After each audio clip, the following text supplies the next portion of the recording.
Hi, in this lesson we are going to find a product of two prime numbers, four large numbers like this. So first you've got 483. So think of numbers that end with a 3. Think of numbers, if you multiply them, they end with a 3. So a 7 and 9, 7 times 9 gives you 63.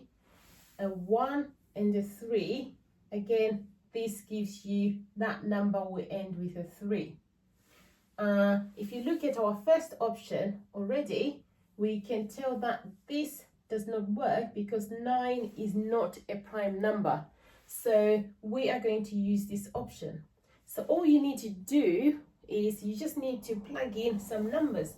So if you plug in, say 1, 1, 10 times 10 will give you like 100. We've got 483 here. So 1 doesn't work. We can increase 1 to 2. If you multiply 21 times 23, you will get 483. Next, 713. So think of two numbers. If you multiply them, they end with a 3. So again, a 7 times 9, that's 63. A 1 and a 3, that also end with a 3 here. We can cross that one out because 9 is not a prime number. So we are left with this option. So we want numbers such that if you multiply them, they sort of roughly are more or less close to the 700s. So if you do say 20 times 30, that's 600. So we could try 20 here, and then we could try 3 there. So 21 times 33 will not work. We can try 31 and 23. So that would work now. That will give you 713. Okay, next.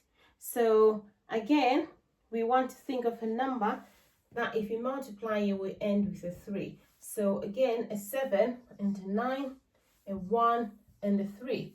This option doesn't work. So we want two numbers here. We want more or less a number that sort of is more or less in the 1,500s. So if you do here 40 times 30, you will get 1,200. So that's more or less close to this number. So if you do 41 times 33, that would give you this number here. And next, 2,337. Again, we want numbers that if you multiply them, they end with a 7. So if you do 1 and 7, that would work. If you do say 9 times 3, that would also work. But this option here doesn't work because 9 is not a prime number. So you are left with this option. So we want a number which sort of, if you multiply them, if you multiply these two numbers, they will end up in the sort of 2000s. So you want sort of 40, if you do 40 times 50, that's 2000. So that could work. So you could try here 4, you could try here 5. So 41 times 51 will give you 2,331. Okay, next, 4,451. Again, think of a number that ends with a 3, a 9, and a 7